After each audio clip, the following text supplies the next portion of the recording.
Berlatar di sebuah desa kecil, kisah akan berfokus pada seorang penjahit bernama Barbara, seorang gadis muda yang hidup sebatang kara setelah sang ibunda meninggal dunia. Hari-harinya disibukkan dengan bekerja sebagai penjahit meneruskan toko jahit sang bunda yang kebetulan hari ini ada jadwal pergi ke rumah seorang pelanggan yang akan menikah setelah 5 tahun menjanda.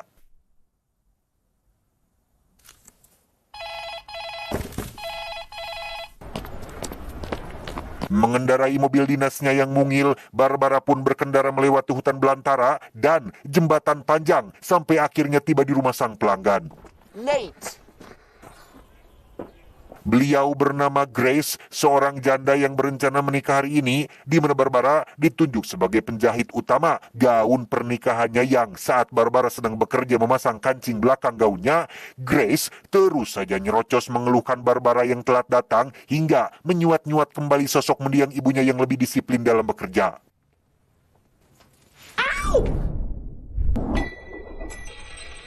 Dan ya, gara-gara Grace yang tidak daik ngejedog, kancingnya pun hampir terjatuh ke dalam lubang ventilasi, di mana saat Barbara sedang akan mengambilnya, Grace lagi-lagi mencongor terkait Barbara yang tidak becus dalam bekerja, sehingga karena Barbara tidak membawa kancing cadangan, Grace pun menyuruhnya untuk pulang ke toko dan kembali lagi ke sini secepat yang ia bisa, di mana saat Barbara melewati hutan belantara, ia tak sengaja menemukan 2 unit motor di tengah jalan seperti sehabis kecelakaan yang ternyata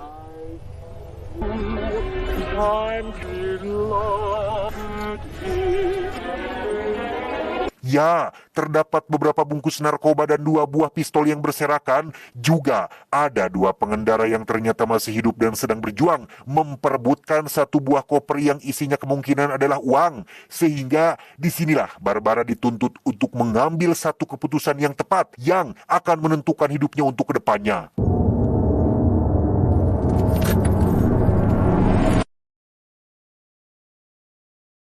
Entah apa yang sedang Barbara rencanakan, ia pun memutuskan untuk membuka kotak kesayangannya untuk menarik 2 buah benang yang ia tarik ke arah 2 orang asing tersebut. Karena masih cedera akibat kecelakaan, kedua orang asing itu pun hanya bisa terdiam kebingungan melihat Barbara yang sedang sibuk sendiri dan tebak apa yang sebenarnya sedang Barbara lakukan.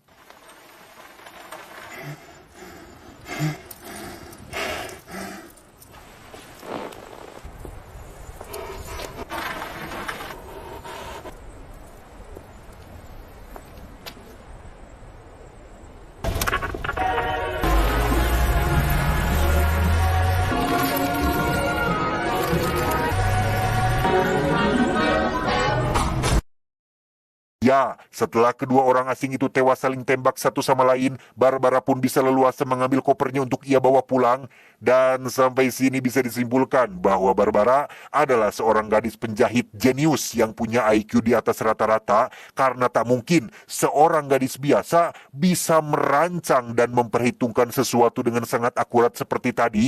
Sampai ketika Barbara sudah agak jauh dari lokasi, ia baru teringat dengan benang yang masih terikat dan 1 jarum yang putus dari benangnya. Dengan cepat Barbara kembali ke lokasi untuk mengambil jarum miliknya, karena jika tidak, maka itu akan bisa menjadi barang bukti yang mengarahkan polisi kepadanya. Setelah ketemu yang ternyata tertancap di tangan si pria berhelm, Barbara justru harus kehilangan lagi jarumnya akibat kepanikan, tepat saat si pria berhelm tadi masih hidup dan nyaris saja menembaknya dari belakang.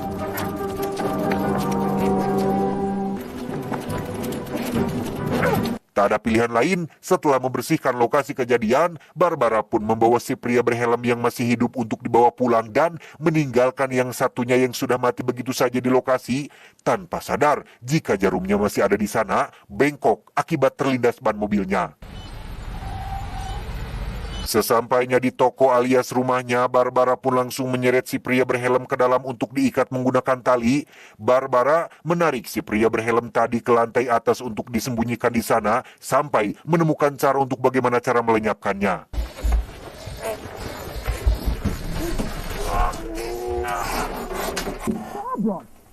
Dan ya, di saat-saat krusial seperti ini, muncullah Gracie janda yang datang menyusul untuk menagih kancing gaunnya sehingga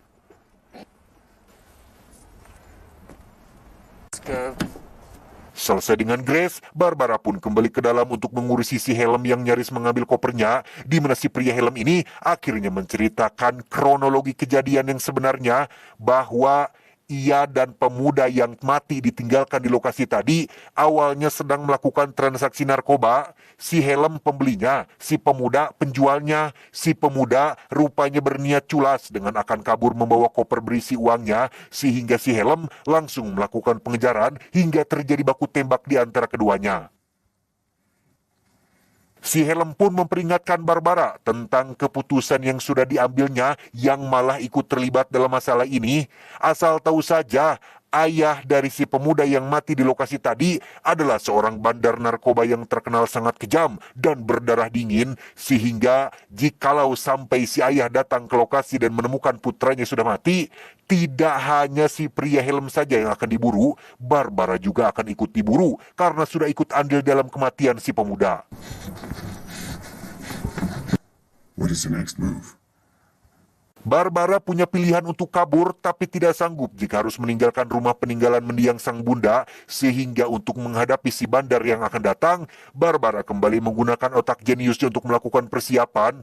Masih dengan hanya bermodalkan jarum dan benang, Barbara membuat sebuah rancangan jebakan dengan memanfaatkan si pria helm dan pistol yang ia ikat tergantung.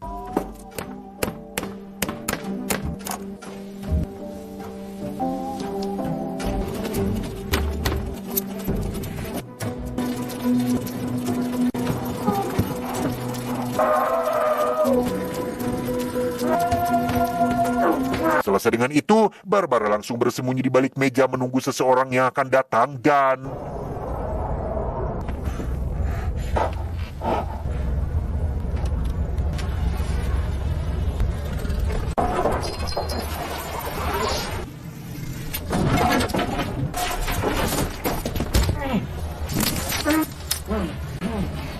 Ya, rencana Barbara untuk membuat mereka berdua saling bunuh gagal setelah pistol milik si pria berhelm tidak ada pelurunya, sehingga ia dengan cepat melarikan diri ke hutan belakang rumah demi menghindari si bandar yang akan mengejarnya. Dan apes, sungguh apes, si bandar berhasil menembak kaki Barbara yang membuatnya tidak bisa berjalan, dan hasil dari keputusan yang ia ambil adalah kematian mengenaskan dengan cara dicekik sampai kehabisan nafas. Selesai menghabisi Barbara, si bandar pun memeriksa uang di dalam koper tersebut yang ternyata sudah dipasangi peledak yang jika semua uangnya diambil keluar, maka sensornya akan aktif dan langsung meledak. Si bandar sudah menyadari akan hal itu dan meninggalkan Barbara tewas tergeletak akibat dari keputusan yang diambilnya sendiri.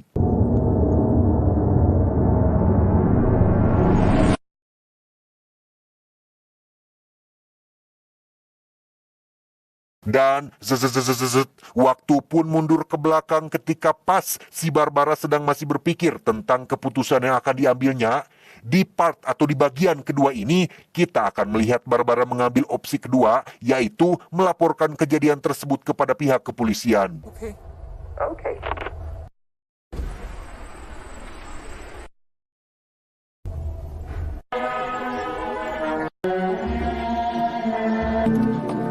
Tak lama, datanglah satu-satunya aparat yang ada di kota kecil ini, yaitu seorang ibu polisi yang usianya sudah sangat ujur. Setelah memeriksa TKP dan memastikan kedua tersangka masih hidup, si ibu polisi pun curiga dengan sesuatu yang sudah hilang, yaitu koper berisi uang yang ternyata sudah Barbara ambil dan disembunyikan di dalam bagasi belakang mobilnya.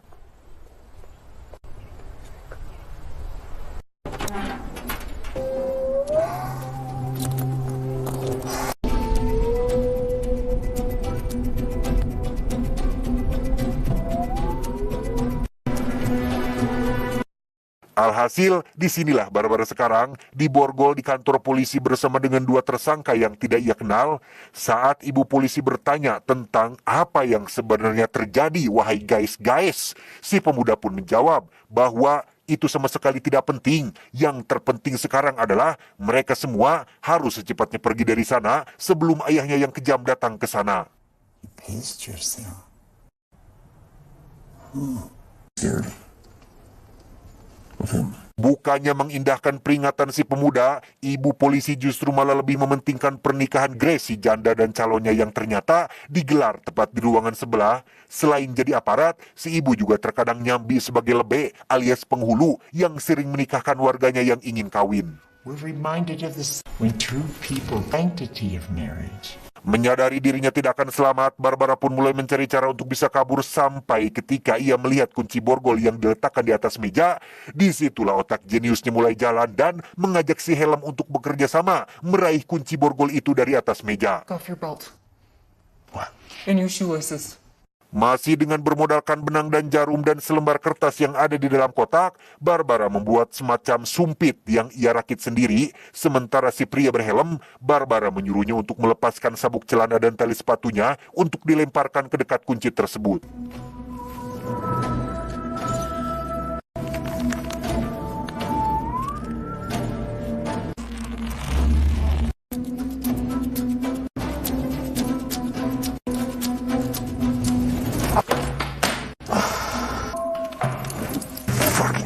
Forward.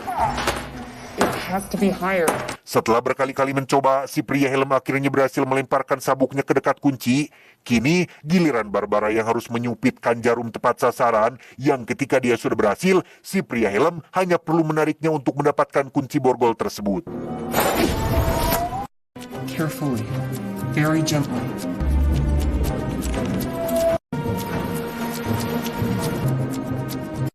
Di saat yang sama di ruangan sebelah, Grace janda rupanya sedang berjibaku dengan gaunnya yang sudah tidak ada kancingnya.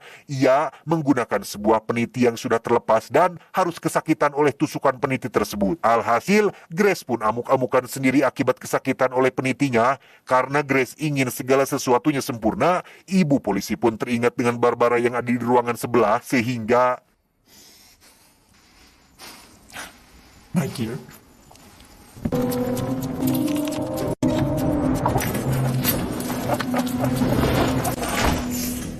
Ya, gagal sudahlah rencana Barbara dan si Helm untuk meraih kunci tersebut.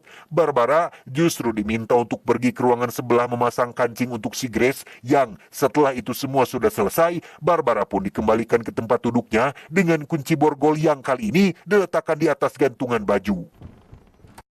Masih dengan metode yang sama, tapi kali ini lebih sulit, si pria helm pun berhasil melemparkan sabuknya tepat sasaran, dan kini giliran Barbara yang harus menyupitkan jarumnya ke lubang kunci tersebut, dan...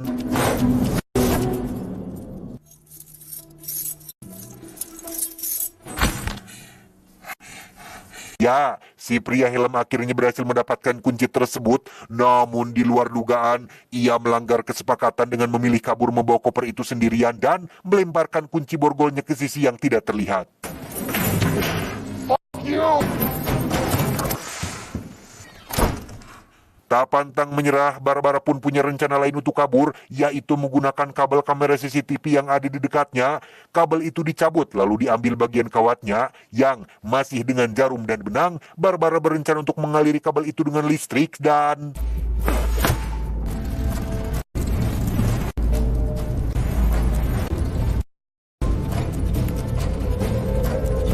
Terlambat, si Bandar keburu datang dan menghabisi si ibu polisi yang telat nyabut pistol, di mana si Bandar langsung masuk ke ruangan sebelah dan menemukan putranya sedang terborgol.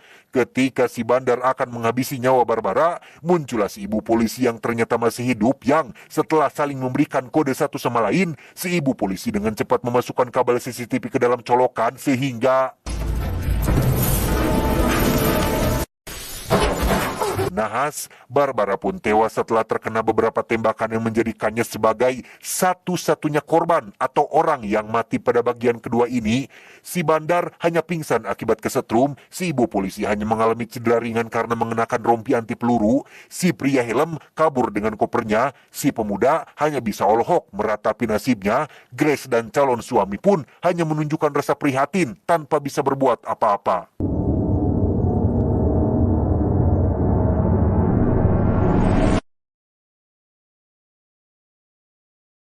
Dan lagi, Waktu berjalan mundur ke belakang tepat saat Barbara sedang bingung mengambil keputusan yang mana pada part atau bagian ketiga ini Barbara mengambil opsi lain, yaitu pergi tanpa ikut campur urusan orang lain. Namun sesampainya di depan rumah dan melihat kondisi toko yang entah bagaimana nasibnya ke depan, Barbara pun memutuskan untuk putar arah mengambil koper berisi uangnya dan akan melenyapkan kedua pria asing itu agar tidak ada saksi mata. Apes, Barbara justru malah menjadi saksi mata atas pembunuhan yang dilakukan oleh si bandar alias ayah si pemuda terhadap si pria berhelm, di mana Barbara langsung tancap gas menuju sebuah restoran untuk mengamankan diri di tempat tersebut. Tak lama, muncullah si ayah dan putranya yang datang menyusul. Dikira akan langsung membunuh, si ayah justru meminta bantuan Barbara untuk menjahit luka yang dialami oleh putranya di dalam toilet yang ada di restoran tersebut.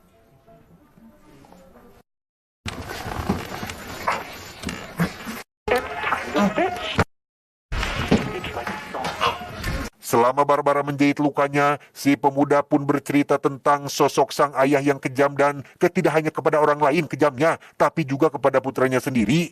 Sikap otoriter yang dimiliki oleh ayahnya membuat orang-orang di sekitar menjadi sangat muak dan benci, termasuk si pemuda sendiri, sehingga Barbara yang kasihan pun meminta si pemuda untuk memegang sebuah gulungan benang berwarna merah karena ia punya rencana brilian untuk membuat si pemuda terbebas dari ayahnya.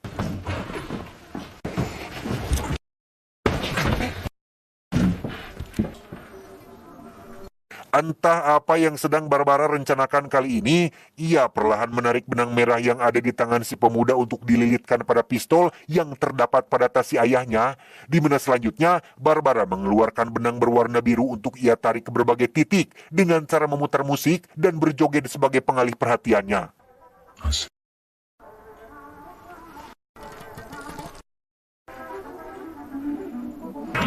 It's like a song.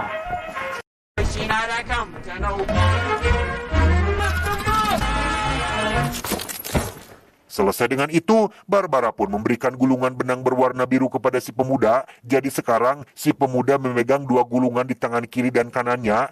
Sesuai instruksi ketika di toilet tadi, si pemuda akan menarik kedua benang tersebut ketika waktunya sudah tepat. I'm sorry. What are you sorry? Now it's your turn. Tak lama, datanglah Gracie janda yang datang menyusul untuk menagih kancing gaunnya, sehingga Barbara pun langsung ikut keluar untuk memasang kancing tersebut. Now is not a good time. Excuse me. Barbara is meeting me outside.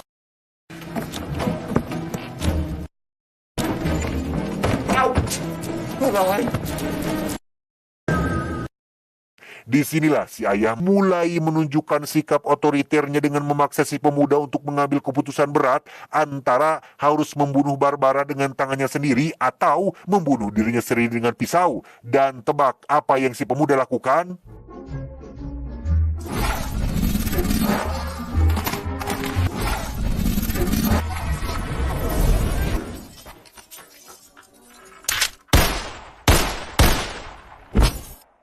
Ya, si ayah pun tewas oleh putranya sendiri berkat rancangan jenius yang dibuat oleh Barbara. Disinilah kita akan melihat sifat asli dari Barbara yang ternyata sangat serakah dan egois dengan mengambil koper itu untuk dirinya sendiri dan meninggalkan si pemuda di restoran tersebut sendirian.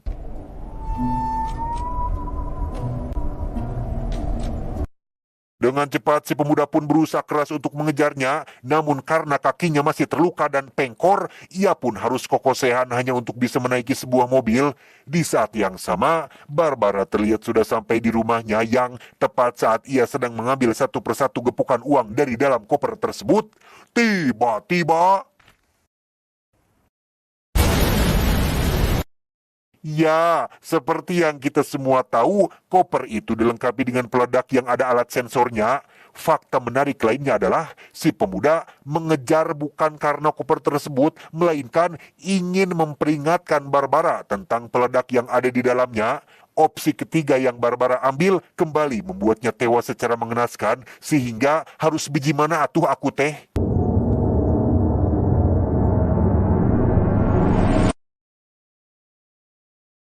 Waktu kembali mundur ke belakang, tapi kali ini bukan ke lokasi kejadian, melainkan ke waktu saat Barbara menjatuhkan kancingnya ke lubang ventilasi.